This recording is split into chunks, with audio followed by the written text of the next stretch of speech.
So చాలా మంది parents ఏమనుకుంటారంటే ఆల్రెడీ కాలేజ్ లో ఫీజు పే చేసాం కదా, 4 years చదివాడు కదా మా వాడు, బీటెక్ కదా జాబ్ వచ్చేస్తుంది అని ఉంటుందండి.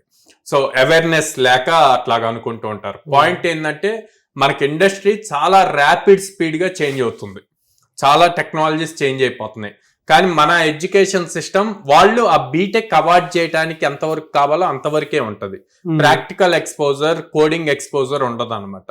సో అందుకని కంపల్సరిగా మీరు అది బర్డెన్ అని ఫీల్ అవ్వకుండా తన మీద ఇన్వెస్ట్మెంట్, మీ పిల్లవాడి మీద ఇన్వెస్ట్మెంట్ అని కనుక మీరు ఫీల్ అయితే దానికి రిటర్న్ ఆన్ ఇన్వెస్ట్మెంట్ వస్తుంది.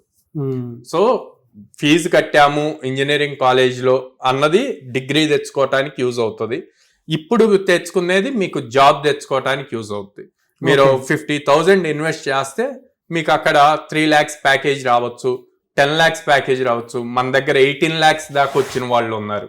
సో కంపెనీ అప్రోచ్ అయిన దాన్ని బట్టి మనకి ప్యాకేజెస్ వస్తూ ఉంటాయి. సో దాన్ని బేస్ చేసుకొని వెళ్ళవచ్చు.